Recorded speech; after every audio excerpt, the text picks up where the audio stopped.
आपका शुभ नाम? मनीष। मनीष। ये प्रायोजित नहीं है। हाँ नहीं मैं बाकी सारा क्राउड आपका प्रायोजित है यहाँ पर। प्रायोजित नहीं है ना शहजाद जी। तालियां बज रही थी मेरे पे, वो प्रायोजित थी। अरे वही पूछ रही हूँ, आराम कीजिए, आराम कीजिए। मैं आप ही की तरफ से बोल रही हूँ, रिलैक्स। ये प्रायोजित नहीं है क्योंकि आपके पक्ष में बोल रहे हैं। अरे प्लीज सुप्रिया जी प्लीज, तो ये आपके पक्ष में बोल रहे हैं तो ये प्रायोजित नहीं है। जिसने से प्लीज इनसे भी बोला करिए जितना मुझसे बोल रही है। वो प्रायोजित है, ये प्रायोजित नहीं है। अरे मैडम, क्या डबल स्टैंडर्ड है? मैडम क्या प्रॉब्लम है आपको? मैं कह रही हूँ एंकर को फिर से गालियाँ शुरू बताइए। प्रायोजित नहीं लग रहा, वो प्रायोजित लग रहा है। एंकरिंग कर रहा है। मैम मेरा सवाल है कि आपके मैनिफेस्टो में आपने रिजर्वेशन 50% से बढ़ाने का वादा किया है, तो ऊपर से आप अपनी यात्रा निकाल रहे हैं, भारत जोड़ो न्याय यात्रा, भारत जोड़ो यात्रा। आपकी पार्टी जुड़नी पार्टी, आपकी पार्टी के लोग निकल रहे हैं, आपके अलायंस के लोग निकल रहे हैं, तो ऐसे आप देश को कैसे जोड़ेंगे? आप अपनी पार्टी को जोड़ें पहले, फिर देश को जोड़ना चाहें। ये इतने चुनाव हरवाने के बाद भी कांग्रेस पार्टी हमेशा राहुल गांधी को ही क्यों आगे करती है? आपके पास कोई और नेता नहीं है? कांग्रेस पार्टी में खुद बेरोजगारी पड़ी। यहाँ पर लोगों ने कहा कांग्रेस पार्टी की लीडरशिप पे सवाल उठाया। कांग्रेस का नेता कौन होगा ये हम डिसाइड करेंगे ना। दोस्तों नमस्कार। दोस्तों इलेक्शन शुरू हो चुके हैं, आपको मालूम है, और जब ऐसे मौके के ऊपर टीवी एंकर्स जो होते हैं, आपको मालूम है, वो भी फील्ड में निकल चुके होते हैं। विजय चौक के ऊपर जब ये शो किया गया तो आप देख लीजिए कि पब्लिक कितनी आई हुई थी, और जब पब्लिक के सामने पड़ गई चुटवे समेत, तो ऐसा धोया है। आपने छोटे छोटे क्लिप तो देख ली होगी, आप पूरी वीडियो देखेंगे ना तो आपको बहुत मज़ा आएगा दोस्तों, क्योंकि सुप्रिया समेत की आदत है, यह आजकल गाली वाली बाई के नाम से बहुत मशहूर हो चुकी है। आप जानते हैं ना कि इसको मैंने ज़िंदगी में तो कभी हंसता देखा ही नहीं आज तक। आपने देखा हो तो प्लीज़ कमेंट जरूर कीजिएगा, वीडियो को पूरा देखिएगा दोस्तों। वीडियो अगर पसंद आए तो वीडियो को लाइक कीजिएगा, चैनल को सब्सक्राइब जरूर कीजिएगा। वीडियो के बाद मिलते हैं, थैंक यू। 10 साल सरकार चलाने के बाद रिपोर्ट कार्ड दिखाना होता है, मैंने ये काम किए। क्या भाषा है प्रधानमंत्री की? किन मुद्दों पर बात कर रहे हैं? काहे इतनी बदहवासी में अलग अलग स्लोगन दे रहे हैं? भाषा की मर्यादा और शोभना तो खैर कभी मोदी जी ने दिखाई नहीं है, तो वो आशा करना भी उनके विपरीत है। लेकिन चुनाव का एक मैसेज साफ आ रहा है, साउथ में साफ है, नॉर्थ में हाफ है, 200 सीट के लाले पड़े हैं और इसीलिए नए नए स्लोगन गढ़े हैं। लेकिन असलियत यह है अंजना जी, अगर आप वॉशिंग मशीन में धुलकर गंगा जल बीजेपी का अपने ऊपर डाल लेंगे तो आप साफ सुथरे हो जाएंगे, अन्यथा आप भ्रष्टाचारी कहलाएंगे। देखिए, सबसे पहले वॉशिंग मशीन की बात वो ना करे जो राजनीति का धोबीघाट बनकर उस आम आदमी पार्टी को लेते हैं जिनके लिए कहते थे कि ये खालिस्तानी है, उस आम आदमी पार्टी को ले लेते हैं साथ में गठबंधन में जिसको कहते हैं शराब घोटालेबाज है, उस डीएमके को साथ में ले लेते हैं जिसके लिए कहते थे कि डीएमके ने राजीव गांधी की हत्या की थी, उस टीएमसी से समझौता कर लेते हैं जिसके लिए अभी भी अधीर रंजन चौधरी कहते हैं कि राष्ट्रपति शासन रखना चाहिए। ये व्यक्ति जब बोलती है कि भाषाई मर्यादा, मैं एक सवाल पूछना चाहता हूँ। इन्होंने 25 मार्च को कंगना रनौत को टारगेट करते हुए जो मंडी के ऊपर पोस्ट किया था, उन्होंने कहा था मेरे साथी ने किया। आज हो गई है 13 तारीख, 13 तारीख तक पता नहीं चला किसने उनके अकाउंट से किया, और जिनको अपने अकाउंट का पता नहीं वो देश के अकाउंट के बारे में क्या बोल सकती है? इस पर ही सवाल निशान खड़ा होता है। तीसरी बात मैं पूछना चाहता हूं,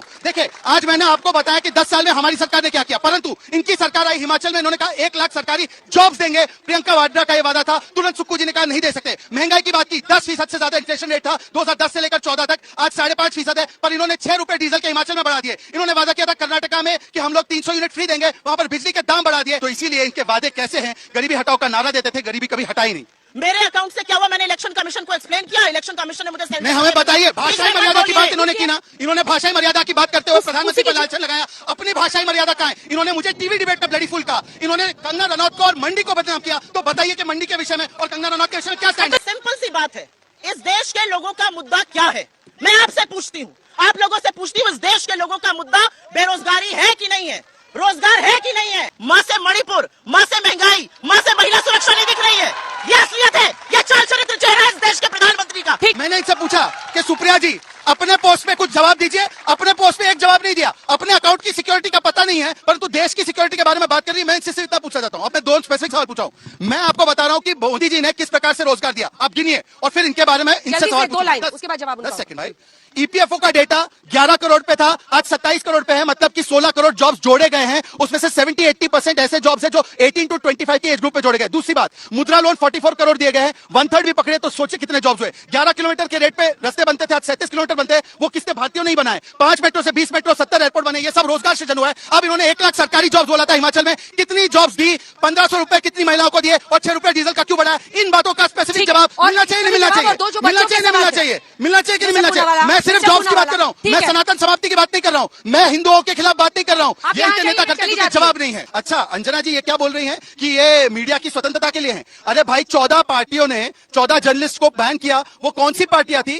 चित्रा जी के शो पर जो 5 बजे होता है, कौन सी पार्टी नहीं आती है? कांग्रेस पार्टी नहीं आती है। और ईमानदारी इनकी ये देखिए कि ये खुद पत्रकार थी, अगले दिन पत्रकारिता छोड़कर प्रवक्ता बन गई और टिकट लेकर चुनाव लड़ने लगी, परंतु दूसरों की मर्यादाओं पर, दूसरों की नैतिकता पर सवाल ये खड़े करती है। और अगर नाम बुलाना गलत है तो गोदी मीडिया किसने टर्म कॉइन किया है? आपको भी गोदी मीडिया कौन बोलता है? बताइए जरा एक बार इनको। और तीसरी बात, देखिए मैं भागता नहीं हूं, इमरजेंसी की बात करती हैं। राजनाथ सिंह जी का स्मिता प्रकाश के साथ पॉडकास्ट देखिए, उन्होंने बताया कि 24 साल के राजनाथ सिंह जेल में ठूस दिए गए थे, उनकी मदर का अंतिम संस्कार था, उनको पैरोल नहीं मिली। ये इनकी हकीकत है। एक आखिरी इसका और बात, उसका एक मिला आखिरी बात, एक आखिरी बात। सर हम सब जानते हैं कि 24 का इलेक्शन कौन जीतने वाला है, तो एक बार बोलिए, जानते हैं हाँ, बोलिए, बोलिए। इससे ज्यादा वन साइडेड नहीं हो सकता। तो 24 to 29 मोदी जी की क्या पॉलिसीज होनी चाहिए? आपका शुभ नाम? मनीष। मनीष। ये प्रायोजित नहीं है, हाँ नहीं नहीं, मैं बाकी कह रहा सारा हूँ क्राउड आपका प्रायोजित है यहाँ पर। प्रायोजित नहीं है ना जो शहजाद जी। तालियां बज रही थी मेरे पे, वो प्रायोजित थी। अरे वही पूछ रही हूँ, आराम कीजिए, अंजना जी, मैं आपको आराम बताता हूँ। कीजिए। मैं मैं आपको आप ही की तरफ से बोल रही हूँ, ये रिलैक्स। प्रायोजित नहीं तो कोई ये और प्रायोजित नहीं है, क्या? क्योंकि आपके पक्ष में बोल रहे आपने मैं सवाल- आराम कर रही अरे हूँ। Please Supriya ji, please. तो ये आपके पक्ष में बोल रहे हैं तो ये प्रायोजित नहीं है, जिसने से प्लीज इनसे भी बोला करिए जितना मुझसे बोल रही है। वो प्रायोजित है, ये प्रायोजित नहीं है। अरे मैडम, क्या डबल स्टैंडर्ड है? मैडम क्या प्रॉब्लम है इसका आपको? मैं स्टैंड कह रही हूँ, अब उन्हीं से देखिए, पूछ एंकर रही को हूँ फिर से गालियाना कि शुरू ये आपको बताइए। प्रायोजित नहीं लग एंकर रहा, को वो फिर से प्रायोजित गाली लग देना रहा है। शुरू। ये इनका चरित्र है। एंकरिंग कर रहा है। मैम मेरा सवाल है कि आपके मैनिफेस्टो में आपने रिजर्वेशन 50% से बढ़ाने का वादा किया है, तो ऊपर से आप अपनी यात्रा निकाल रहे हैं, भारत जोड़ो न्याय यात्रा, भारत जोड़ो यात्रा।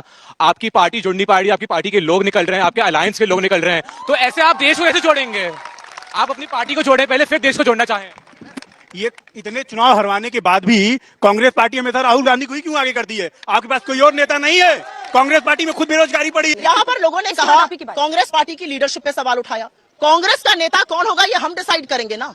आज असलियत यह है कि 2014 से 2024 में नरेंद्र मोदी के अलावा बीजेपी में है कौन? नितिन गडकरी को घर बिठा दिया, जो सवाल पूछता है उसका टिकट काट पीछे से देते हैं। बच्चा चिल्ला रहा है, ऐसे कौन योगी। सा है? हाँ?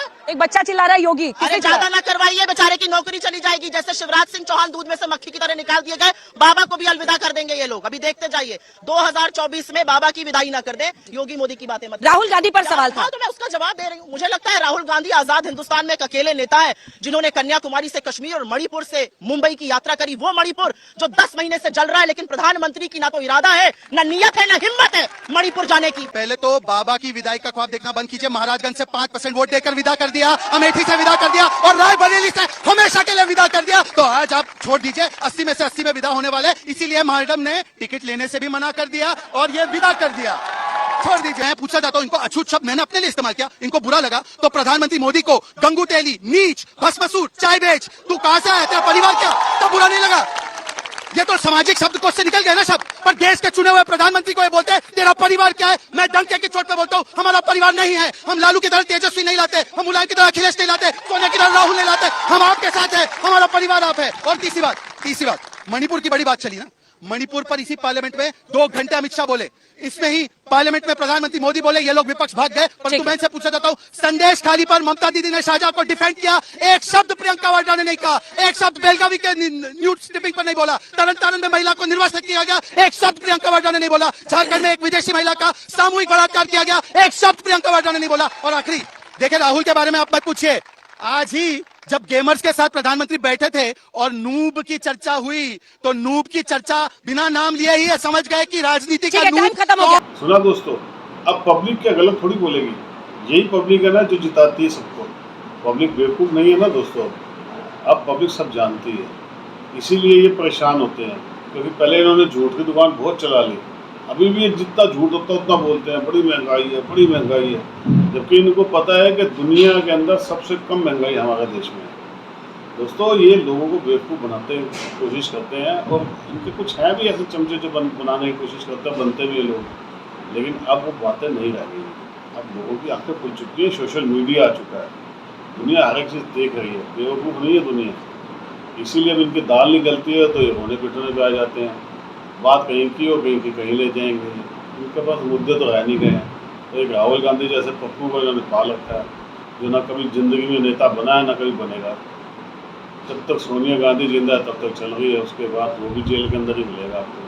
कमेंट्स कीजिएगा, वीडियो को लाइक और चैनल को सब्सक्राइब जरूर कीजिएगा दोस्तों। Thank you very much.